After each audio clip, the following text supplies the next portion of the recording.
Welcome to Let's Chat with Julie Lewin and the Trauma Talk series, where together we'll navigate the depths of the impact trauma has on our lives and collective well-being, shining a light on resilience, healing, and the transformative power of doing the inner work.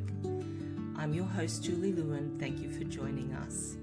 Welcome back to another episode of Let's Chat with Julie Lewin.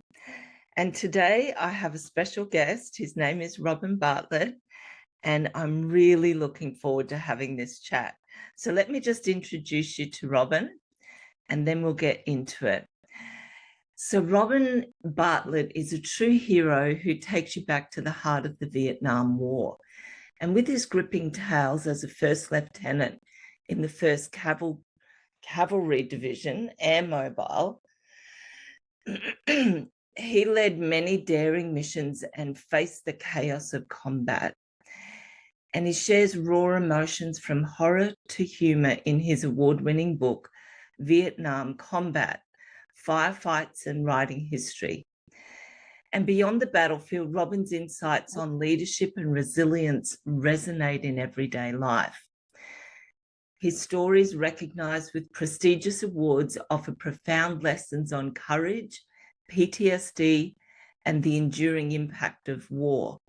And so please join me in welcoming Robin as he shares experiences that will stay with you long after the final page. So Robin, thank you for joining me. It's actually an honor and a privilege to have you here chatting with me. I want to correct one small thing about your introduction. Yeah. The heroes, I am not a hero. The heroes are the individuals who did not come back from Vietnam. That's true. Yeah. Thank you for that. It's hard. I'm from a military family, like ancestors, generations of military family, and I really resonated with what you've done. And so it's kind of very close to my heart with my father, my grandfather, my father-in-law, my husband, my nephews, my great-grandfather. It's through our family history, and it has an impact. It has an impact not only on the people that have been to war, but on the families, and you can see it filter through the impact of war. And so what I'm curious about... a lot of similarities there, because my grandfather went to West Point, my father went to West Point, my brother went to West Point. Wow. I turned down an appointment to West Point. So yeah, a lot of military in my family. Yeah.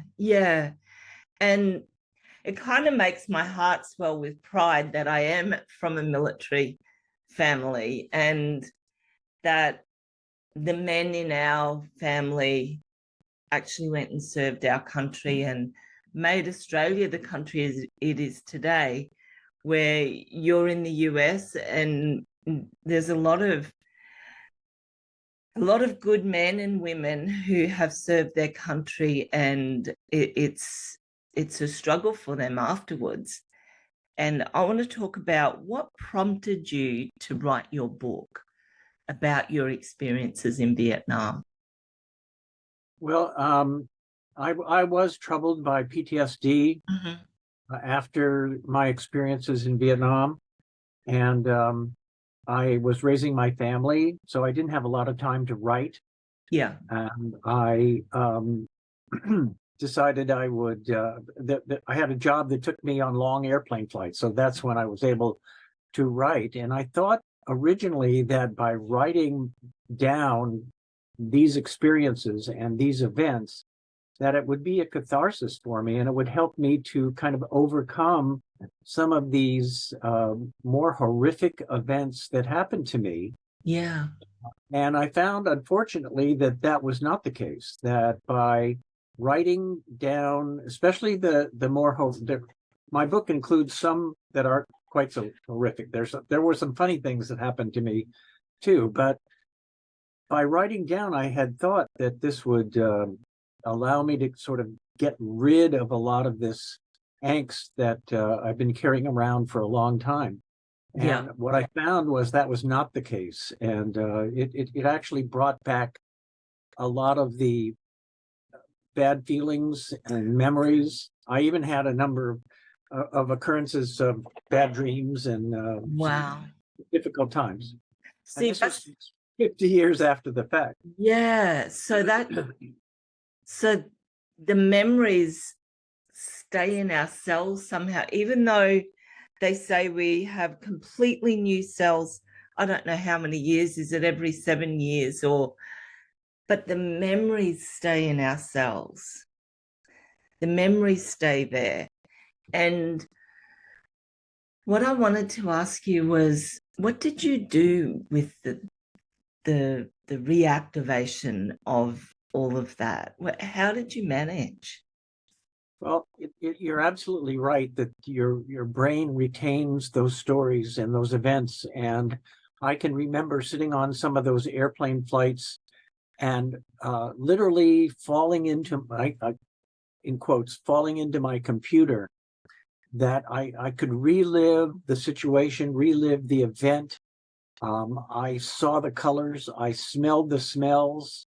I came away sweating, Yeah. perspiring, and it was traumatic. It was quite traumatic. I had a couple of events which were particularly traumatic, and those bothered me the most. How did you get help? Did you see a professional? The way I describe it is that I took all of those really horrific things that happened to me, and I locked them away in my titanium steel trunk at the back of my mind. Right. And after about 20 years, literally 20 years after Vietnam, after I returned from Vietnam in 1969, sorry, some of those events started to leak out of the trunk. Okay, so one in particular. yeah, what happened when they started leaking out? I had a daydream. I mean, I was wide awake, but I would have this daydream and a reenactment of an event that occurred to me where I killed an enemy soldier, and I killed him up close and personal, if you will. And it was bothering me a great deal, and I couldn't stop it. I mean, once it started, once the video started to play in my mind, Yeah. I couldn't stop it. And I got very nervous about this because I thought, well, I can't control it, and it's bothering me. But I was fortunate to have a relationship with an author, psychiatrist, that I helped to get her book published. And I was on a trip, and I went to see her, and we had dinner, but I told her I'd like to have a professional visit the next day. Yeah. So we met the next day for about 3 hours, and I poured my heart out to her and described what was going on. And I was particularly concerned because I felt like I was losing control on a daily basis. Yeah. And wasn't functioning. Yeah. It gave me some very, very simple exercises to practice. And I did. And you know what, right there, I just want to come in right there. She gave you some practices and you did the practices.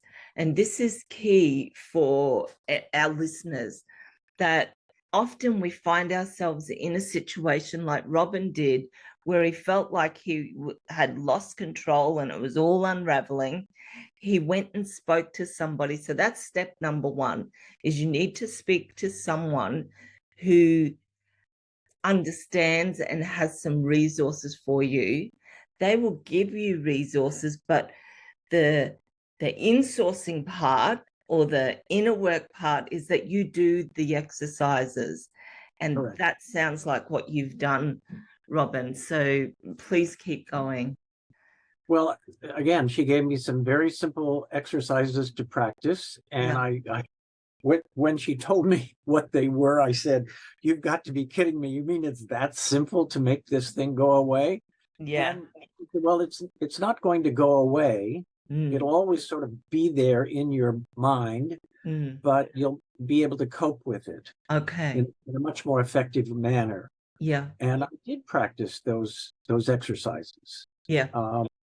And again, they haven't dissipated, and I write about it in my book. Mm.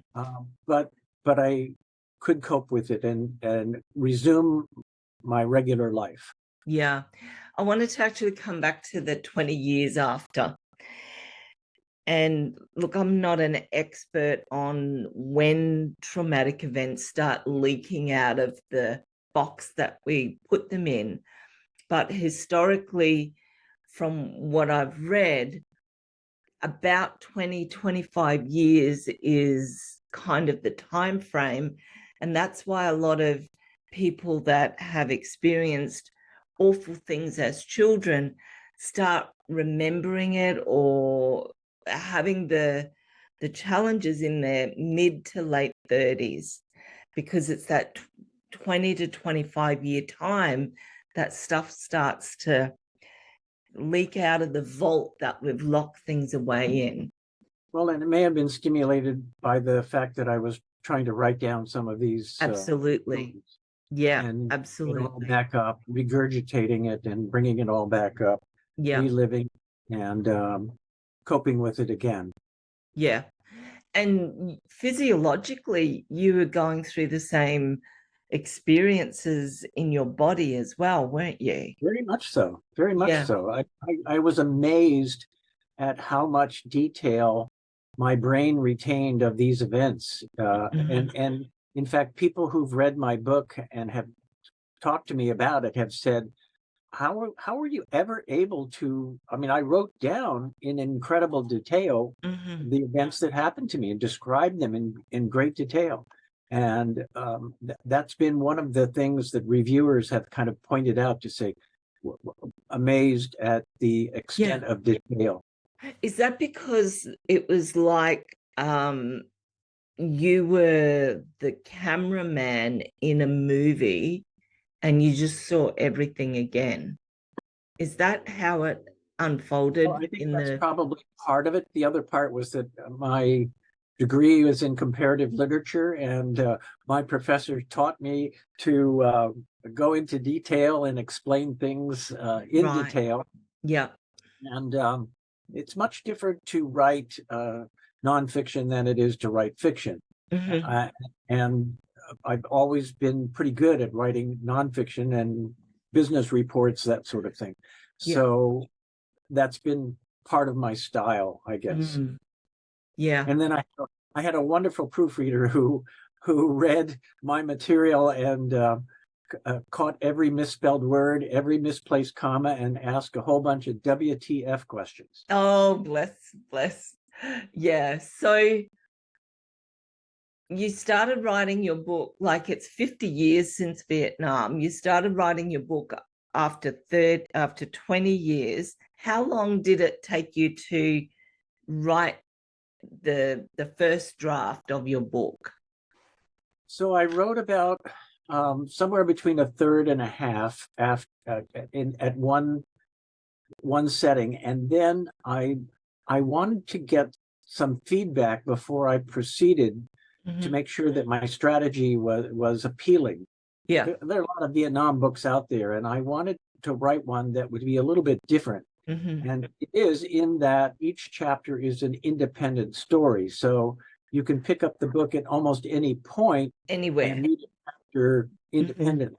Yeah. The beginning part's a little chronological, but then each chapter is its own story.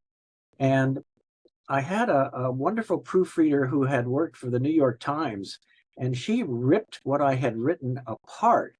Uh, Okay. and of course, she was a journalist, and they are trained to write in short sentences and Oh, no fancy words and that sort of no thing. So embellishments. no embellishment at all. And so that helped me a great deal. And I went back and basically rewrote the first 40% or so. Mhm. And it And continued. so I guess I want to get more into how you navigated from the 20-year mark to now, and your book is published, and what was the ups and downs of living with the trauma? Like, I know that this is our trauma episode, so how did you return to your life and walk alongside that trauma, if that makes sense? So when I finished the first draft, I sent it to a number of friends. Mm, And those friends who were military types said, "Oh, this is wonderful. Go ahead and publish it." right. But I also sent it to a couple of females who were not militarily oriented. And they said, these good close friends of mine said, "I guess you just want to sell this book to military people, right?" And I said, "No, I wanted it to appeal to a general reader." They Mhm. said, "Well, you better put more of your own personal feelings into the book," Yeah. which was hard, very Uh-huh. difficult. But I remembered that my mother had saved every letter that I wrote home from Vietnam, and I wrote home over 100 times, Right. and she had kept them in the original envelope, so they were date stamped. Right. So I got them out, big giant envelope. I put them in chronological order, and then I reread every letter that I wrote home. How did And that just I'm butting in here, but how did just rereading your letters, like, what did that impact have? well, the first impact was that I lied a lot to my Oh, parents. I did not tell them the truth wow. about many of the things that had happened to me. Yeah. And I ended up taking snippets out of the letters and incorporating them into the book. So Mm. I told the story of the event, and then I would have this snippet, and you could kind of see the juxtaposition Oh between my goodness. what really happened and what I said happened, what I wrote home about. And I've got goosebumps, like my whole body is goosebumps. So what? For example, Yeah. I was wounded and did not write home for a period of about maybe 2 weeks, 3 weeks, something like that. And my parents got very, very concerned because I would write home at least once Regularly. a week.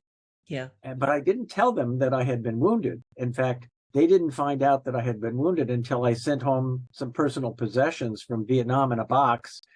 And they opened it up and they found my Purple Heart Award and said, "This explains that period of time that I Yeah. was in hospital." Yeah. Wow. And as you talk about that, being wounded and being in hospital, what emotions come up for you, like right now, today? So that experience of being Mm, wounded, and fortunately, I was just very, very lucky because I was hit with shrapnel in the mm, shoulder and in the groin, and it was it it happened in a rice paddy, and mhm. the mortar round landed in this muck of within the rice paddy. So when Mm. it exploded down in the dirt, and Right. it threw up all this water and dirt, and I just covered me. And so the shrapnel had been, for the most part, absorbed in the rice paddy, Mhm. and that saved my life. But I lost a lot of blood, and I had when I was hit, it knocked me back. I lost my helmet, and I hit my head on a rice paddy dike, and it Oh, knocked me out. right. It was out cold. And my squad leader pulled me back into the tree line, and I had blood on my shoulder and blood on my pants, and they thought I was dead because I was out cold. I just have to say something. Just as you said, the squadron leader pulled you back, a white feather fell out of the sky and drifted past my window. Like, if you see me looking, it was like angels are right here with us right now. So Wow. I came to, after a while, and I sat up, but by this time I'd lost a lot of blood Mm-hmm. and I fainted. Right. They put me in the dead pile because there were several men who were killed and several men who were wounded in that exchange. The second time I woke up, I moaned, and then somebody said, "Hey, he's not dead." Oh my goodness, Robin. And this happened at about 8 o'clock at night. Mm-hmm. And when they finally put bandages on me and stopped the bleeding, it was about 10 o'clock at night. So I'd lost quite a Oh, bit of. wow. They kept slapping me in the face to keep me awake and to keep me from going into shock. Yeah. I lay there from 10 o'clock at night until 6 o'clock the next morning when they could finally bring in helicopters and medevac. So the contact and the combat, the firefight continued pretty much Very throughout the nice. night, but I was not able to So be involved. as you're sharing that with me, like I'm getting all the emotions rushing through, do you have a charge in your body about that, or has the charge kind of gone, but you can talk about it without feeling all the feelings? Like, That night changed my life mm-hmm. dramatically because I lay there and thought about what was going on in my life and what I was planning to do with my life. Mm. And I really thought about whether or not, if I were to die at that point in time, if that had been worth it. And I came to the conclusion that it was not. Right. And it really was a game changer for me at that point in time. Changed my whole attitude about the war and about what we were doing, Mm-hmm. and my own, to a great extent, my own commitment. Because up to that point in time, I was a combat infantry officer, ranger qualified, and very gung ho. Yeah. And that night changed my life dramatically. Yeah. So what did you do differently after that? I did three things very smart. Number Yeah. one is I listened to my squad leaders and platoon sergeant. Mm-hmm. If they had advice, I'd listen to it. Oh, okay. Number two, I tried very, very hard not to do stupid stuff. Yeah. And it was easy to do stupid stuff. Yeah, I So believe so. it was important to lead my men Mm-hmm. and to look out for their welfare Yeah. as the primary objective. Mm-hmm. And then thirdly, we were operating primarily in the jungled area near the Laotian border Mm-hmm. along the demilitarized zone. And that meant we were walking single file, cutting our way through jungle. Yep. And I learned to trust the feelings and reactions of my point man and cover man. Those are the men who are out in front and most susceptible to ambush. Yep. And if they called me forward and said something like, "I don't hear any monkeys, I don't hear any birds, I've got a sixth sense, I just don't feel good about this," I would fire artillery out in front of my position. Mm-hmm. I fired a lot of artillery. I fired so much artillery that they finally put a budget on me of 25 rounds. That's all I could shoot. But that Wow. was to make my unit feel more comfortable about the area we were about to walk through. So you had to trust your men and Yeah. trust their intuition. Do you know what, Robin? Seriously, I did not think that we would have a conversation about intuition and trusting your intuition this morning or today. But that's my whole life, is trusting intuition. So have you gone on and trusted your intuition to that degree post Vietnam War? Certainly that my training Yeah. was the type that instilled a lot of confidence in me and taught me to be able to react rapidly to any situation, regardless of how violent it might be. Mm. And that has been a kind of an aspect of my business career Yeah. and even to this day, my wife tells me your greatest strength is that you are fearless, and your greatest weakness is that you are fearless. And part of that is just the training and the experiences that I've had, many of which my peers and managers have no concept whatsoever. I mean, have faced situations that they just have no knowledge of whatsoever. But because you like more than many people in the world actually had to act on your intuition, act on your faith, walk your trust, walk your truth moment to moment. And it was life, like the lives were at stake based on your intuition and the intuition of your men. And that's how you brought them home. The famous actor John Wayne said it best. Yeah. Courage is being scared to death and saddling up anyway. Yeah. I kind of like the definition that courage is being afraid but ignoring it, being afraid but ignoring it, and doing what is necessary. And that's Right. the sort of thing I think that police officers and firefighters and emergency response people have to They do do. on a regular basis. They actually do. And so as you're living your life now, it's 50 years post Vietnam, and you've written your book, you've published your book, and now you're having these conversations. How are these conversations impacting your day-to-day life right now? Well, I've been doing quite a few podcasts as well as face-to-face presentations.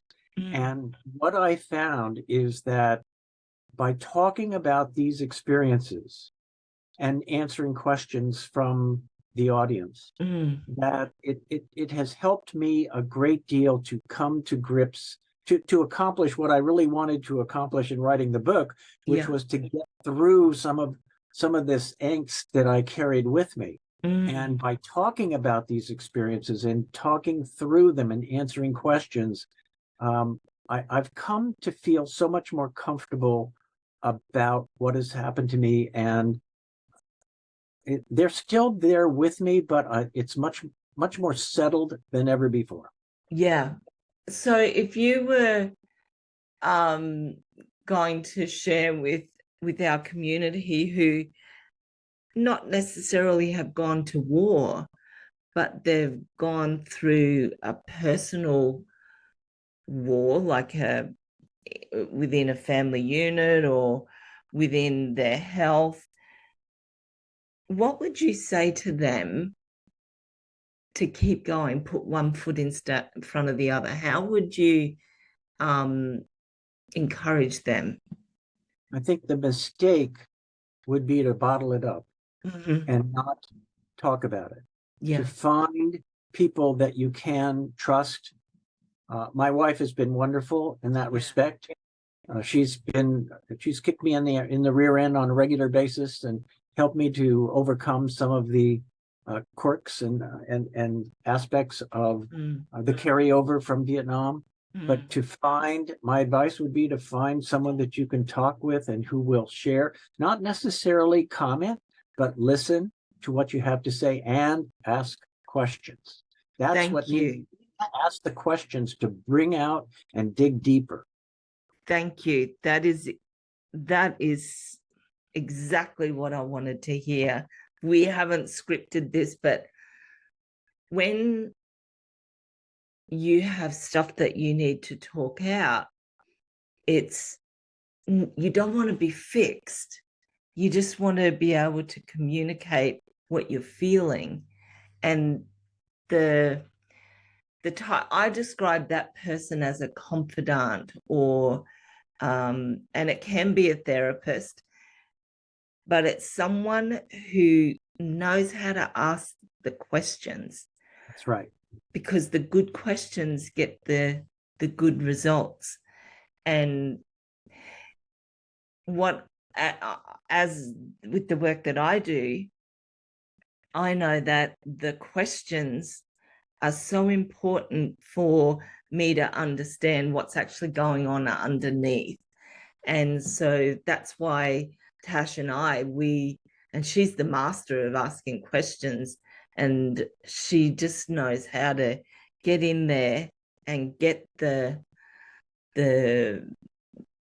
the emotions to bubble up so that you can actually, it's almost, I'm just seeing like a glass of lemonade and the bubbles are all coming up and they're popping. And that's what we want. We want those bubbles to rise to the surface and pop.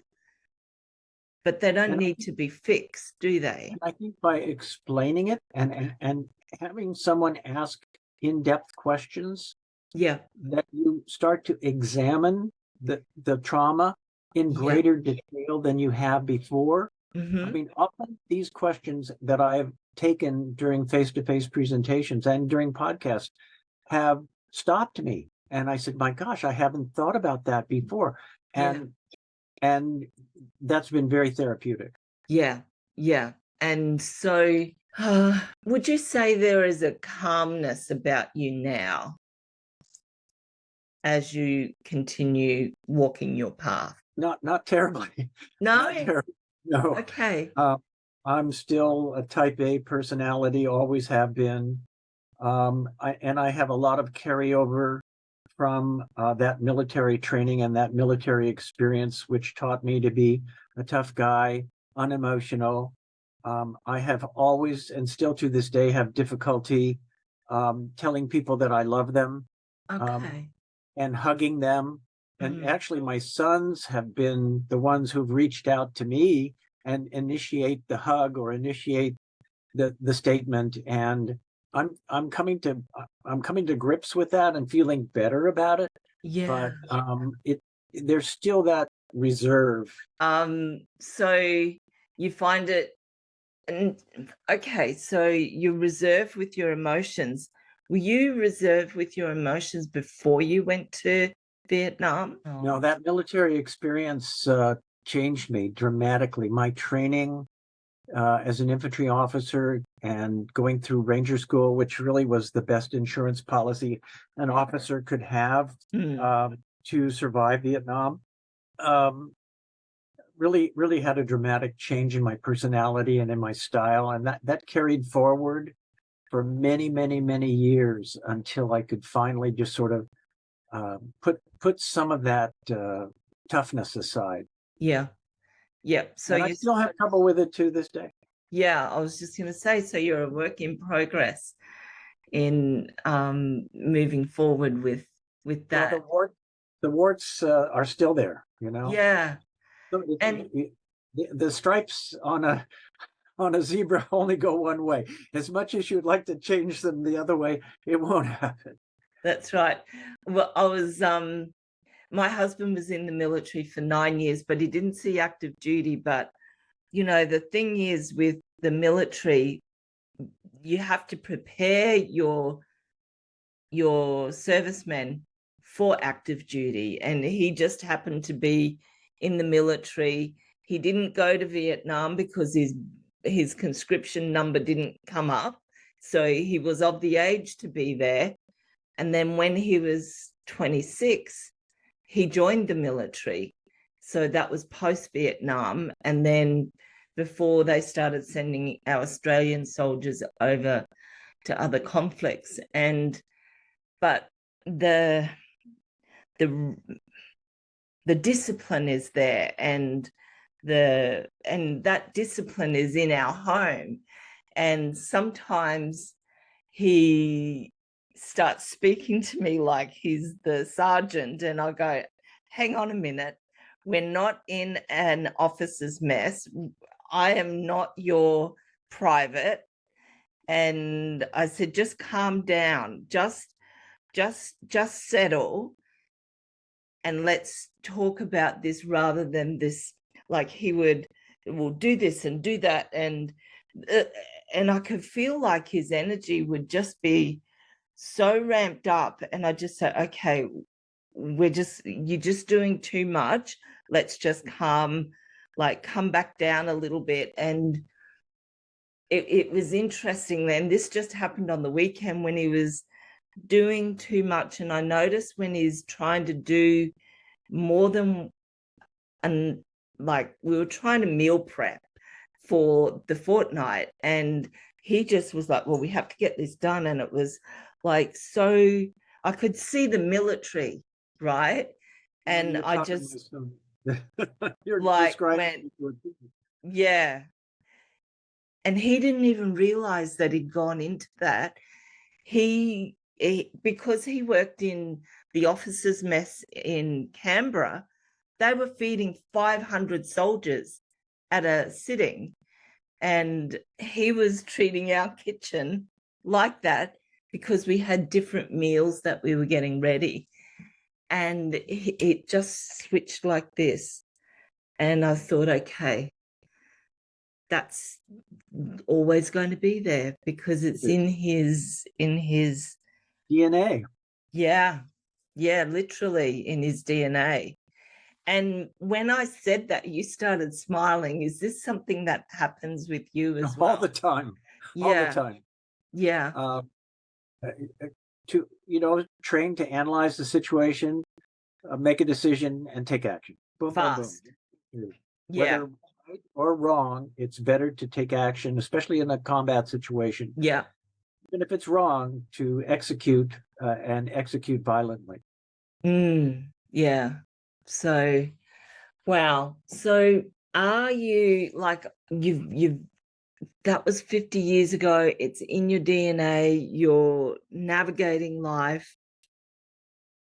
Are you navigating your life right now at the best way that you want to navigate it, or is there more that you would like to transform your life? Like, what is the inner work that you're doing right now?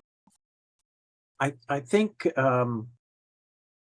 my life is very, very good right now, primarily because I've come to acknowledge my strengths and weaknesses.